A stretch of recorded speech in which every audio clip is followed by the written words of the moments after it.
زمون کور زمون ټولګی د ښوونځیو ښوونیزې پرلپسې درسي خپرونې له 10 تر 12 ټولګي د ریاضي، فزیک، کیمیا او بیولوژي درسونه هر ورځ یوه خپرونه له شنبې تر سه شنبې په پښتو او دري ژبو اوریدلی شئ. د همدې خپرونو ویډیوګانې په یوټیوب، ټلګرام ویبپاڼو AEPO تجلا او تجلا ټکی AF ویبسایټ کې لیدلی او هم اوریدلی شئ. که زموږ د خپرونو په اړه نظر یا پوښتنې لرئ، له موږ سره د واتساپ په دې شمېره اړیکه ونیسئ: 0039 اووه 45 99 841. سلامونه او نیکې هیلې ګرانو زده کوونکو، په دې هیله چې ټول روغ او جوړ اوسئ. د 10م صنف فزیک تاسو زده کړ، اوس هم د 11م صنف فزیک مضمون لومړی لوست پیل کوو چې په دې لوست کې به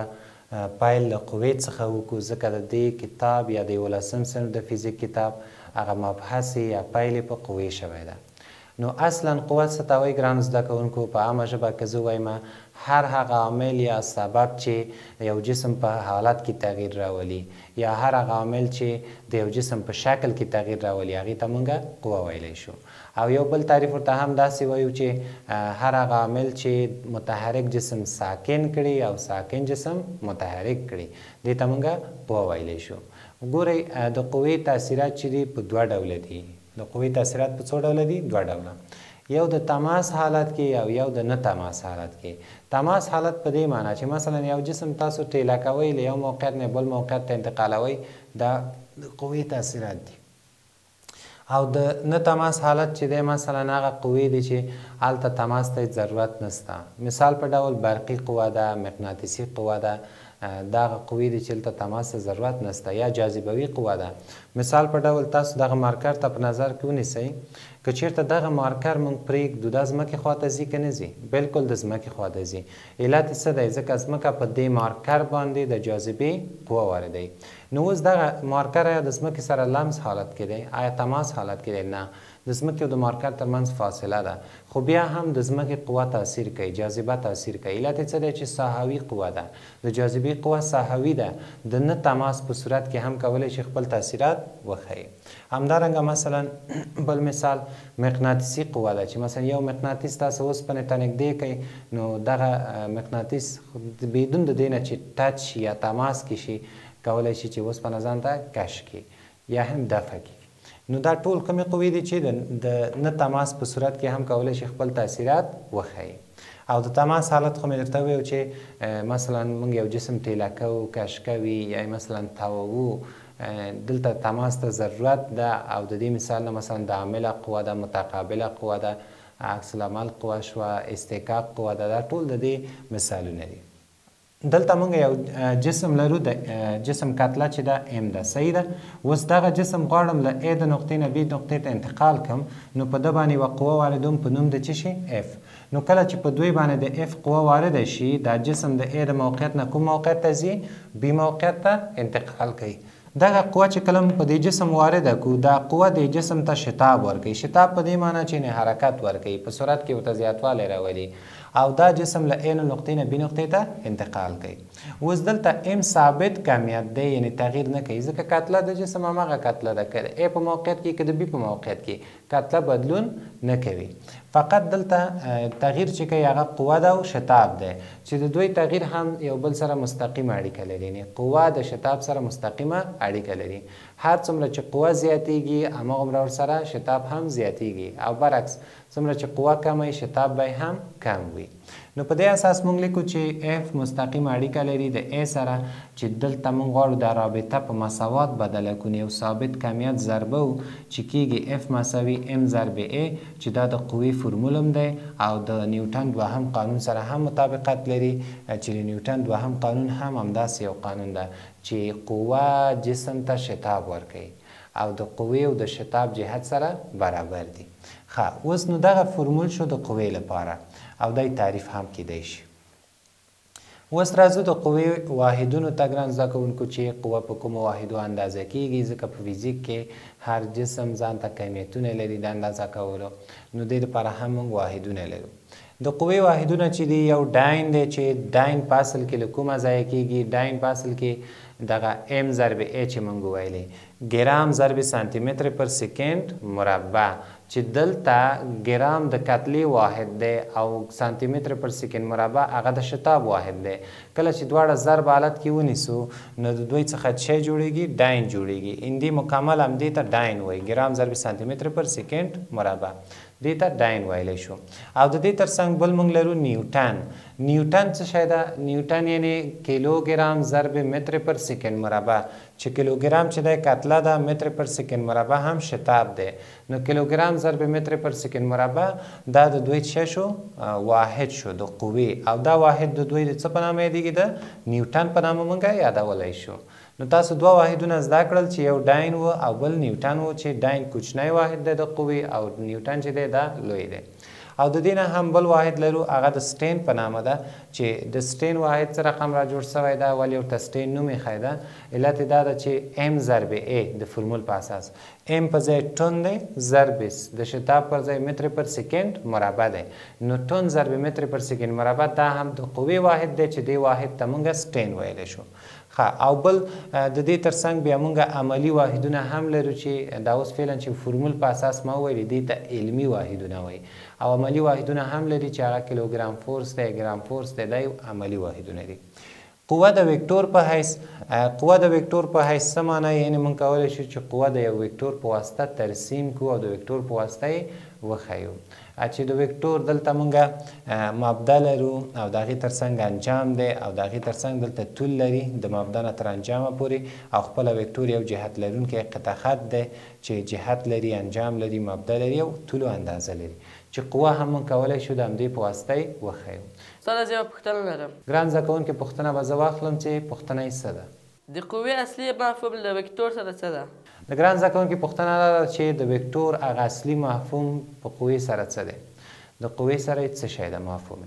ښه ګرانو زده کوونکو زه به تاسو لنډ وایم چې موږ ویلو چې کمیتونه په دوه ډوله دي چې یو سکالري او بل وکتوري وکتوري کمیتونه هغه کمیتونه چې هم پکې مقدار ته ضرورت و هم پکې جهت ته ضرورت و سمه ده او سکالري هغه چې یوازې مقدار ته ضرورت و نو اوس قوه چې ده دا په وکتوري کمیتو کې راځي او دا هم جهت لري هم مقدار لري مثلا تاسو یو جسم ټیله کوئ دلته هم مقدار دی او هم جهت معلوم دی چې په کوم سمت ټیله کیږي دا جسم یا مثلا یو جسم کش کوئ نو دلته هم مقدار ضرورت دی او هم جهت نو اوس که چېرته موږ یو قوه وغواړو چې د کاغذ پر مخ یې ترسیم کړو په ریاضیکي شکل نو دلته به موږ د وکتور نه استفاده کوو ځکه وکتور چې دی هم خپله وکتور چې دی هم مقدار لري یعنې طول لري هم جهت لري هم مبدا لري نو په دې خاطر موږ کولی شو وکتور چیرته وکاروو په قوو کې استفاده کړو په دې باندې انشاءالله تاسو پوه شوي اوسئ ګرانو زده کوونکو او بل راځو د متقابلې قوې ته متقابله قوه داسې یوه قوه ده چې موږ وایو چې هغه قوه چې د اثر کوونکې قوې تاثیرات خنثی کړي د اثر کوونکې قوې تاثیرات شی کړي خنثی کړي مثلا موږ یو میز په نظر کې نیسو په دې میز باندې زه یو عادي جسم ږدمه سپک جسم نورمال به ورباندې ایښی نه به خوځېږي عادي به ایښی لږ شانته جسم دروند کوم یعنې وزن یې ورته ډېروم وزن په دې معنی چې کتلې ښه ډېره دروند جسم دا چې کله موږ په دې میز باندې کیدو د میز په تخته باندې فشار نور هم ډېرېږي لږ څه تخته باندې زور زیات راځي او که چېرته مثلا بیخي قوي جسم راوړم او په دې عادي تخته یې کیدم د میز نه بالاخره میز به مات شي علت څه دی د دې مثال ولې ما تاسو ته ویو علت دا دی چې کله چې تاسو جسم په میز باندې ږدئ د جسم له خوا نه قوه واردېږي ځکه جسم خو غواړي ځمکې خوا ته لاړ شي ځکه ځمکه غواړي جذب کړي نو د دې مخه چا نیول ده د دې مخه د میز سطحې نیولې ده او د میز سطحې دا مخه ورته څه رقم نیولې د دې څه رقم معنی کېږي مقابل کې ورته یوه متقابله قوه رامنځته کړي یعنی د هر قوه چې مثلا دغه جسم چې په میز باندې کېښودل شوی ده یعنی دلته د میز له خوا نه په دوی باندې یوه عمودي قوه یوه عمودي قوه او یا هم یوه متقابله قوه وارده شوې او دا متقابله قوه او جاذبه قوه چې کله سره برابر وي نو دا د تعادل حالت دی چې نه جسم چې د میز په سر ایښی عادي حالت کې به ایښی نه به پورته ځي نه به ښکته او که چېرته بیا دا جسم ډېر دروند شي یعنی وزن بیخي زیات شي یعنې ډبلیو د ان څخه غټ شي نو بیا هغه حالت کې بیا دغه متقابله قوه موږ بل رقم تعریفو او دا جسم هم بیا په څه کېږي دوستانو ښکته خوا ته یعنې ښکته خوا ته د دې زور زیاتېږي ښه اوس دلته n مساوي w کوم حالت کې تعادل حالت دی کله چې n او w سره مساوي اوس خپله w چې دی دا وزن دی چې وزن مساوي کیږي m ضرب g چې m ضرب g شو او دلته ځکه چې n او w چې سره مساوي وي نو موږ کولی شو n هم د m ضرب g سره مساوي کو چې دا موږ کولی شو په مثال کې د دې نه کومک واخلو او بل راځو د قوې مومنټ ته چې د قوې مومنټ څه ته وایي ګران زده کوونکو ګورئ تاسو د قوې تاثیراتو باندې پوه شوئ چې قوه کولی شي یو جسم چې موږ کله کش کوو یا مثلا حرکت ورکوو جسم ته یا ټیله کوو جسم یا راسته خواته یا چپه خواته یا لاندې یا باندې نو د یو محور یا د ایکس محور په اساس یا د وای محور په اساس یو جسم موږ کش کوو یا ټیله کوو دا خو عادي قوې شوې عامله قوه وه چې مشکل حل کېده اوس فعلا ځینې وخت دا جسم داسې چې موږ غواړو دا جسم وڅرخو په څرخېدو یې راولو په دوران یې راولو نو موږ به لنډ داسې ووایو چې مومنټ یعنې که چېرته د یو قوه د یو جسم دوران لامل شي که چېرته یو قوه د جسم د څرخېدو لامل شي هغې ته موږ څه شی وایو هغې ته موږ مومنټ وایو د قوې مومنټ ورته ویلی شو نو لنډ تعریف باندې تاسو پوه شوئ چې هر کله قوه د یو جسم د دوران لامل شي تاسو دلته یو نټ ده او د نټ ترڅنګ یو رنج یا سکورنج موږ په نظر کې نیسو چې غواړم دا نټ د سکورنج په واسطه خلاص کړم آیا کیدای شي چې نټ تاسو د سکورنج نه بغیر همداسې کش کوئ د لاس په واسطه کیږي په کشولو خلاصیږي یا مثلا نټ باندې تاسو ټیله کوئ آیا په ټیله کولو خلاصیږي نه خلاصیږي دلته داسې وسیلې ته ضرورت ده چې هغه دا په دوران راولي او یو دوراني تاثیرات ولري چې هغه ته موږ رنج راخلو رنج اول قسمت دا قسمت ورته نټ سره وصلو او د رنج د لاستې اخره برخه چې ده دلته قوه واردو همداسې موږ قوه د دې باعث کېږي چې رنج په تاویدو راشي او د رنج تاویدو له امله خپله جسم یا نټ چې شي په تاویدو راشي او هغه زموږ مشکل حل شي نو په دې خاطر باندې دلته دوراني قوې ته ضرورت ده دلته داسې یو قوې ته ضرورت ده چې هغه دوراني تاثیرات ولري او جسم په څرخېدو راولي او دلته د کوم ځای کې چې نټ د ګران زده کوونکو دی د اتکا نقطه شوه او کوم ځای کې چې د رنج لاس دی د هغې ته موږ د تاثیر نقطه ویو نو دلته د تاثیر نقطه چې د چې قوې تاثیر کړی ده تر اتکا نقطې پورې دې ته فاصله وي یعنې ډي ورته ویلی شو یعنې د رنج لاس دی یا د سکورنج لاس دی چې تاسو روزمره ژوند کې ډېر لیدلی دي نو دغه لاس دی چې بیا هر څومره اوږد هماغومره مومنټ هم زیاتېږي ښه اوس دلته مومنټ لپاره موږ فرمول لرو چې خپله مومنټ مساوي کیږي اف ضرب ډي ضرب ساین د تیتا سره یعنې اف ضرب ډي ضرب ساین د تیتا څه معنی یعنی په دې معنی چې مونږ قوه راخلو ضرب د فاصله او ضرب د تیتا سره تیتا زاویه ده دا په کومه نقطه چې قوه تاثیر کوي هم د دې قوې او د سکورنج د لاستې یا د رنج د لاستې ترمنځ یوه زاویه ده دا زاویه معمولا 90 درجې په نظر کې نیول کېږي نو بیا فرمولې داسې هم موږ لیکلی شو چې ام مساوي کېږي اف ضرب ډي سره ساین مې ترې حذف کو لرې مې کو علت سره ځکه ساین د 90 درجو چې دی یو کېږي او یو ضرب هر عدد بیرته خپله کېږي نو په دې بخش باندې تاسو پوه شوئ او مومنټ هم ځان ته واحدونه لري چې د مومنټ واحدونه هم د فرمول له مخې موږ محاسبه کوو چې اف ضرب ډي نو مومنټ له مخې چې محاسبه کوي نو اول واحد د دې ډاین ضرب سانتي متر کېږي ځکه اف په ځای مې ډاین ولیکه د ډي په ځای مې سانتي متر ولیکه نو ډاین ضرب سانتي متر دا د مومنټ واحد شو بل واحد داسې دی چې نیوټن ضرب متر دی نیوټن ضرب متر څه معنی یعنې د قوې پر ځای نیوټن او د فاصلې پر ځای متر نو نیوټن ضرب متر دا د مومنټ واحد کېږي او بل ورپسې سټین ته راځو چې سټین ضرب متر دا هم د مومنټ واحد ده چې سټین دلته د قوې نمایندګي کوي او متر چې دی دا د فاصلې نمایندګي کوي چې دواړه ضرب حالت کې وسي نو دې ته موږ د مومنټ واحد ویلی شو او که چېرته تاسو څخه پوښتنه کېږي چې دغه تاسو که چېرته پوښتنه وشوي چې مثلا دا د قوې مومنټ د څو فاکټورونو پورې ارتباط لري د څو عواملو پورې ارتباط لري نو تاسو به ورته وایئ چې 3 عوامل یو د قوې مقدار پورې د دوران فاصله ده او زاویه ده دا 3 هغه مهم او اساسي ټکي دي چې په مومنټ کې باید ستاسو زده اوسي او بل بخش ته راځو چې بل بحث کې موږ د قوې زوج ویو د قوې زوج چې دی دا څه وخت کله چې 2 قوې یوه قوه نه کله چې 2 قوې د یو جسم د دوران لامل شي کله چې 2 قوې د یو جسم د دوران لامل شي هغې ته موږ د قوو زوج ویلی شو زوج په دې معنی نه جوړه قوې خلاص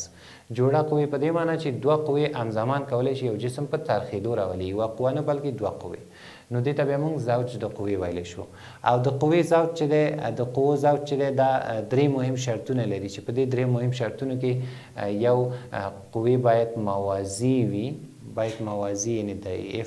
F1 قوه او F2 قوه باید سره موازی، او بل شرط دا دی چې هم مقدار وسی، هم مقدار یعنی په یوه اندازې فرقونه کوي اندازې، او بل مخالف الجهت وي، یو جهت ونه لري بیا نه کیږي. مثلا تاسو شټرنګ د موټر په نظر کې ونیسئ، د موټر شټرنګ ته تاسو پام وکړئ، کله چې تاسو موټر شټرنګ نیسئ یو لاس ښي لاس او چپ لاس دوه لاسونه هلته سهم لري،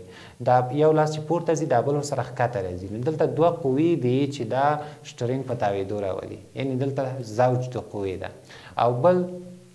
د دې حالتونه هم شکل کې تاسو لیدلی شئ چې F1 قوه پاس خواته F2 لاندې خواته، کله چې F1 قوه پاس خواته ځي F2 لاندې تاثیرات ښیي، چې د دې فرمول کېږي M1 ځکه دوه قوې دي نو M1 مساوي کېږي F ضرب L سره. F ضرب L همغه F قوه ده او L هم همغه فاصله ده ګران زده کوونکي چې دا شټرنګ په څومره قطر لري یا څومره اندازه لري، چې د باندې هم تاسو پوه شوي اوسئ. نو د زوج د قوو په زوج کې باید تاسو دغه مهم ټکي په نظر کې ونیسئ. ښه، تر دې دمه انشاءالله چې تاسو پوه شوي اوسئ.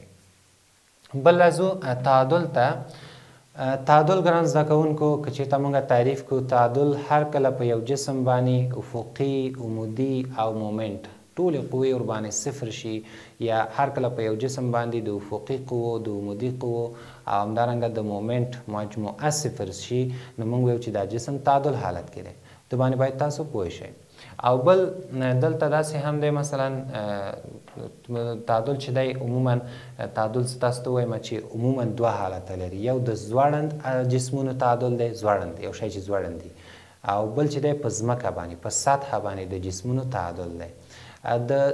په سطحه باندې چې جسمونه یي د دې تعادل درې ډوله دی، یو پایدار دی، ناپایدار دی او بې تفاوته ده. صحیح ده. پایدار په دې معنی چې په اندکه قوې سره جسم بېرته خپل حالت ته راګرځي، او دلته د اتکا سطحه لویه ده،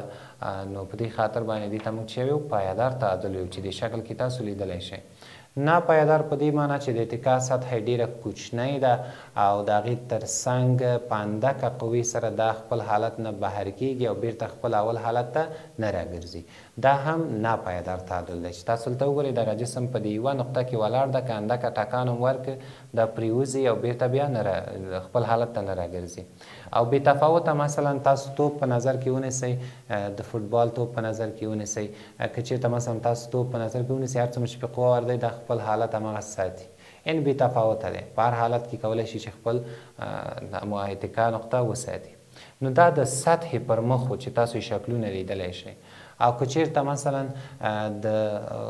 ځوړند جسمونو تعادل په نظر کې ونیسو، د ځوړند جسمونو تعادل په دې معنی چې مثلا تاسو که پام ومي دغه چوکاټ د عکس چوکاټ چې کله تاسو په اتاق کې نصب کوئ، دغه میخ تاسو پاس وهئ یا لاندې پاسې وهئ، نو که چېرته تاسو پاس میخ ووهئ دا پایدار تعادل دی. ولې؟ ځکه چې د اتکا نقطه د ثقل د مرکز نه پورته ده. مثال په ډول تاسو وګورئ دا مارکر ده، زه دا د دې نقطې نه وسلوم، اوس چې لاندې اتار څومره ټکان ورکوم خوځېږي، اما بېرته خپل حالت ته راګرځي. که چېرته مثلا همدغه میخ تاسو د عکس په چوکاټ کې لاندې لګوئ، نو همدفتن به ټایټ کوي، کلک به شي، خو که همدغه ټکان هم ورکړو عکس تاویږي، سرچپه پرېوځي، بېرته خپل حالت ته نه راګرځي. او بل مثلا بې تفاوته دی د ځوړندو جسمونو چې هغه مثلا پکه په نظر کې ونیسئ. پکه چې ده هغه داسې دی چې د ثقل مرکز او د اتکا نقطه یو بل باندې منطبق دي او په هر حالت باندې هغه خپل تعادل ساتلی شي. نو دا د دې هغه عمده او اساسي مهم ټکي وو. په دې ادامه چې پوه شوي اوسئ. اوس هم راځو حرکت پیژندنې ته چې عموما په 12 صنف فیزیک کې په حرکتونو باندې هم بحث شوی ده. نو حرکت پیژندنه څه ته وایي؟ عموما حرکت پیژندنه چې ده دوه عمده برخې لري عمومي، چې یو سینماټیک ورته وایي، بل ته ډینامیک وایي. سینماټیک په دې معنی ګران زده کوونکو چې مونږ د جسمونو حرکت د قوې نه بدون د قوې نه په نظر کې نیسو، د جسمونو حرکت بدون د قوې نه مطالعه کوو. نو دلته بیا دې ته مونږ وایو چې دا سینماټیک برخه ده. او ډینامیک برخه هغه برخه ده چې دلته د جسمونو حرکت د قوې په شتون کې مطالعه کیږي. نو دغه دوه برخې هم هېرې نه شي، یو سینماټیک ده او بل ډینامیک ده. ښه، لاندې صورت چې دی هغه ته وروسته راګرځو، اول پورته بخشونه تکمیله. د حرکت ابعادو ته راځو چې د حرکت ابعاد په څو ډوله دي. ګران زده کوونکو تاسو چې کله شاوخوا ته خپل ګورئ مختلفو حرکتو سره تاسو مخ کیږئ. په هغې حرکتو کې یو بودي شته، دوه بودي پکې شته، درې بودي پکې شته، چې معمولا یو بودي حرکتونه چې دي که عموما موږ یو چې د حرکت ابعاد په څو ډوله دي تاسو به وایئ چې په 3 ډوله دي، یو بود، 2 بوده او 3 بوده. یعنی یو بودی حرکت، 2 بودی حرکت او 3 بودی حرکت. یو بودی حرکت څخه مقصد څه شی ده؟ یو بودی حرکت څخه مقصد دا ده چې جسم حرکت د یو متحرک حرکت په یو مستقیم کرښه، یعنی د حرکت مسیر څه شی وي ګران زده کوونکو؟ مستقیم وي، ګولایي ونه لري. پام اصطلاح باندې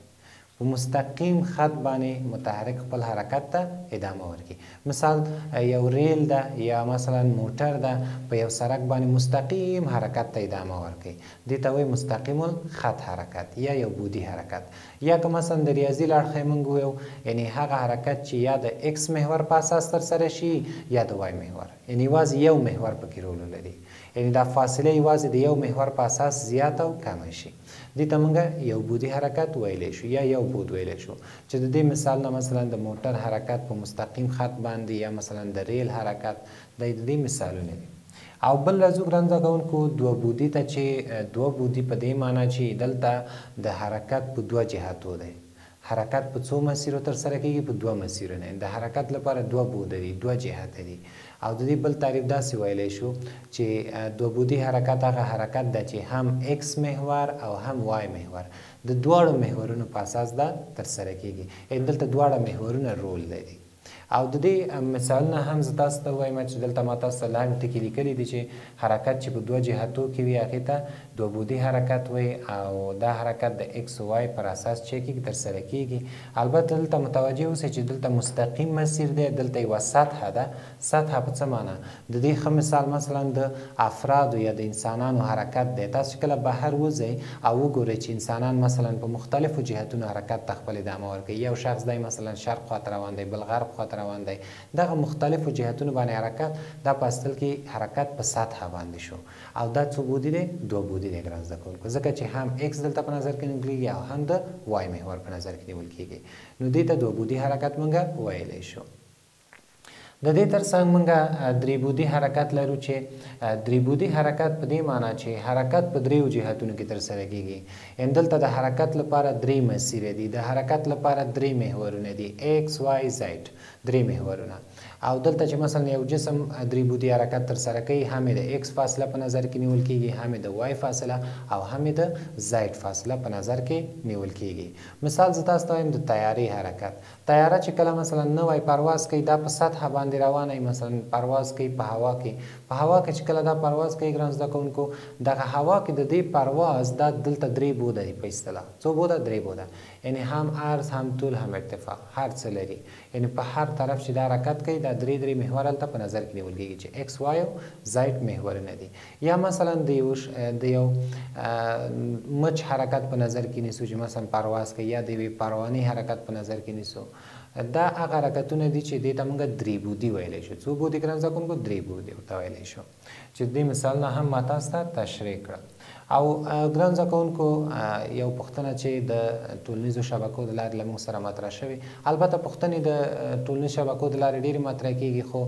کوم مهمې پوښتنې چې دي هغه زه تاسو ته غواړم تشریح کړم. چې زموږ یو ملګري پوښتنه مطرح کړې ده زده کوونکي چې عمده او اساسي فرق د ساکن او د جاري برق ترمنځ څه دی. البته د 10م صنف فزیک څخه دا پوښتنه مطرح شوې. ګورئ زه به ګران زده کوونکي ته دا ځواب ورکړم چې موږ عموما برق چې کله وایو برق په 2 ډوله، یو ساکن او بل متحرک. او هغه اساسي فرق د ساکن او متحرک دا دی چې ساکن برق چې دی دا د ځینو طریقو په واسطه، مثلا د مالش طریقه وه، د تماس طریقه وه، او داسې نور طریقې وي چې د دې په واسطه موږ 2 جسمونه چارج کول. 2 جسمونه چارج کېدل، یو مثبت چارج کېدو بل منفي چارج کېدو، او دا چارجونه په دې جسم کې ذخیره کېدل. یعنی جسم کې چارجونه ذخیره کېږي، او دا چارجونه هادي د برق نه و، هدایت د برق نه و، یعنی د انتقال یې نشو کولی. چې موږ مثلا لاین وصل کړی وی، مثلا مثال درته وایم دا مارکر یو پلاستیک دی، دا موږ چارجدار کړو صحیح ده د مخلو په طریقه، د مالش په طریقه، او بیا زه دې کې لاین بند کړم دا یو ځای نه بل ځای انتقال کړم، برق کېږي؟ نه کېږي. نو دا ساکن برق او جاری برق هغه برق و ګران زده کوونکي چې دلته دغه چارجونه یا دا انتقال وړتیا لري، مثلا موږ سره یو منبع د برق د هغې کې موږ لاین وصلو همغه لاین کې الکترونونه حرکت کوي کله چې الکترونونه حرکت وکړي همدا خپله د الکترونونو حرکت ته موږ جریان د څه ویلې برق هم ویلې نو په دې خاطر دغه د الکترونونو حرکت خپله موږ ته څه ښیي موږ ته جریان د برق ښیي چې په دې باندې تاسو پوه شوي اوسئ او بله پوښتنه چې مطرح شوې ده هغه د عدسیې او د آینې ترمنځ عمده فرق دی چې عموما غټ فرق د دوی څه دی ګورئ آینه چې دا کروي هندارې په نظر کې نیسو کروي هندارې چې وې کروي هندارې هغه یوازې یوه سطحه ده هغه هم په کروي شکل چې خپله هنداره چې ده یوه سطحه ده دا زده کوي چې یو خوای جیوه کېږي بله خوای انعکاس کوونکې ده او عدسیه چې ده هغه د دوو سطحو ترکیب دی د دوو کروي هندارو ترکیب دی چې مثلا دوه کروي هندارې دي دوی سره ترکیب کیږي او معمولا یوه سطح باید همواره او بله کوم حالت ولري بله حد اقل منحني وسی نو دا هغه عمده فرقونه چې تاسو انشاءالله چې پوه شوي اوسئ اوس هم ادامه ورکوو خپل درس ته ګران زده کوونکو او راځو مکان او د مکان بدلون وکتور مکان او د مکان بدلون وکتور دپاره تر ټولو ښه مثال ګورئ ما یو مستقیم مسیر رسم کړی ده او دلته مبدا ده دلته مکتب په نظر کې نیولی او دلته هم فکر وکړئ چې بازار ده دغه شخص یا زده کوونکی اول له مبدا څخه حرکت کوي مبدا فکر وکړه چې کور ده صحیح ده نو دا له کور څخه حرکت کوي راځي مکتب ته صحیح ده دا چې کله مکتب ته راشي یو فاصله وهي که نه وهي وخت مصرفي که نه مصرفیږي نو هم فاصله دلته ووهل شوه او د هغې تر څنګ وخت ضایع شو وخت مصرف شو نو په دې خاطر باندې د مبدا نه راغی مکتب ته تر اوسه پورې تغییر مکان کړی ده د مکان بدلون شوی ده نه ده شوی ځکه کور چې د هغه مبدا وه د کور نه دا راغی مکتب ته دا د دې د مکان وکتور دی د تغییر مکان وکتور نه دی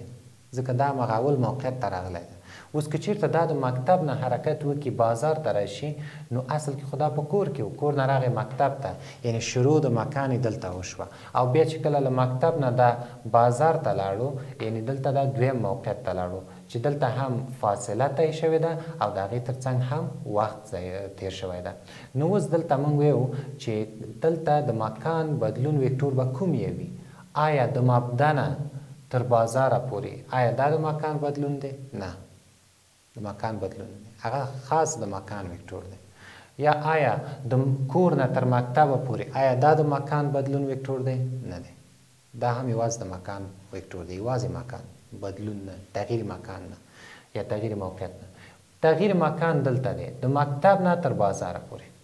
ځکه دا اول راغی مکتب ته لومړی مکان یې دا شو صحیح ده که نه او له مکتب نه بیا لاړو بازار ته یعنې تغییر د موقعیت دلته شوی دی تغییر د مکان دلته شوی نو اوس دغه تغییر د مکان به موږ څه رقم پیدا کوو اول خو دا زده کوي کله چې دا په کور کې و یعنې په مبدا کې و دې نه فاصله طی کړې وه نه وخت x صفر t صفر وخت یې صفر و فاصله هم صفر وه کله چې دا مکتب ته راغی د دې x یو په اندازې فاصله ووهله او د t یو په اندازه وخت شو صحیح ده د ټي یو په اندازه او د هغې تر څنګ کله چې دا له مکتب نه بیرته بازار ته ځي دلته فاصله زیاته شوه فاصله یې د ایکس یو نه چې د حرکت وکړه دا چې کله بازار ته ورسېده هلته فاصله ایکس دوه په اندازه شوه نو دلته یې نوره فاصله ووهله نو اوس دلته زه غواړم چې د مکان بدلون وکتور پیدا کړم نو دلته به ولیکم چې دلته ایکس مساوي کېږي ایکس دوه منفي ایکس یو سره ایکس دوه منفي ایکس څه معنا یعنې دغه لویه فاصله د کور نه نیولې تر بازاره پورې دا غټه فاصله به راوالی منفي د کوم ځینې به منفي کوي ګران زده کوونکو د دې نه به چې منفي کوي د ایکس صفر نه نیولې تر ایکس یو پورې دا به ترې منفي کوي کله چې دا تاسو ترې منفي که تاسو ته به څه شی درکړي تاسو ته به د ایکس یو او ایکس دوه ترمنځ واټن په لاس راشي چې دا به زه تاسو ته نور هم وضاحت درکړم چې پوه شي یعنی د ایکس دوه فاصلې نه چې لویه فاصله ده د ایکس یو فاصله تاسو منفي کوئ کله چې منفي کو تاسو ته به دلته ایکس په لاس راشي نو دلته ایکس مساوي کېږي ایکس دوه منفي ایکس یو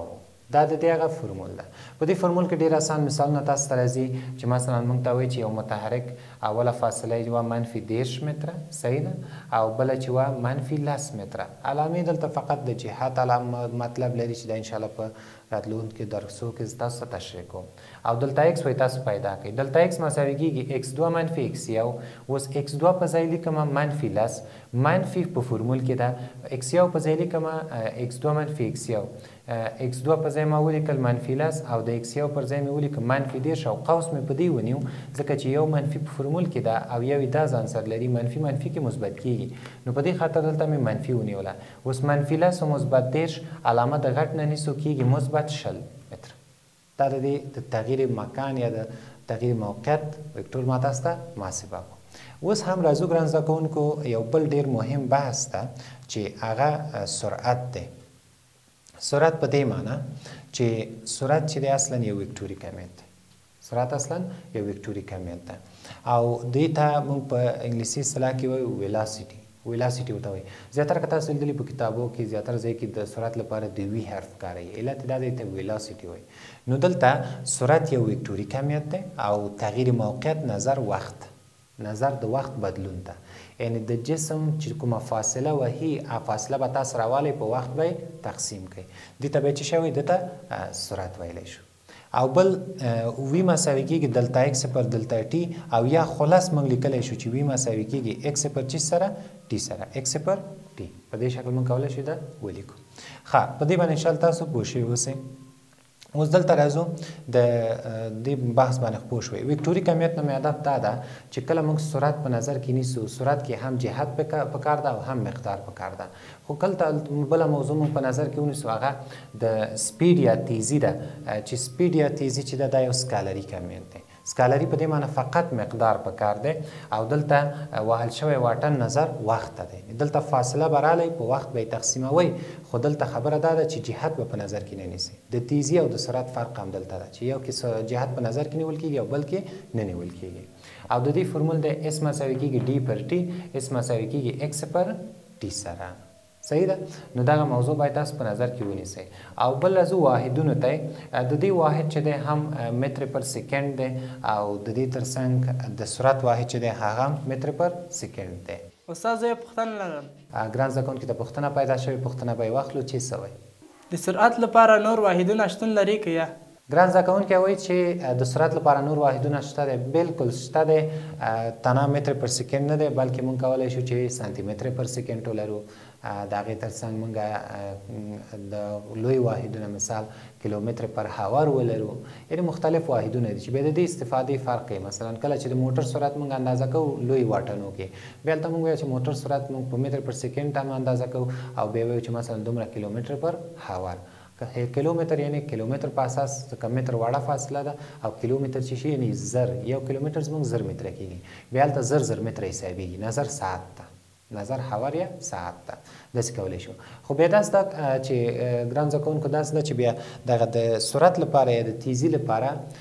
بیا متر پر سکند چې ده دا معیاري واحد ده او د اس آی په سیسټم کې سټنډرډ او معیاري واحد چې دی هغه متر پر سکند دی چې دې نه ډېر زیات استفاده کیږي. ښه ګران زده کوونکو په دې هیله چې په درس باندې پوه شوي اوسئ او دا درس تاسو ټول ته ګټور تمام شوی اوسئ.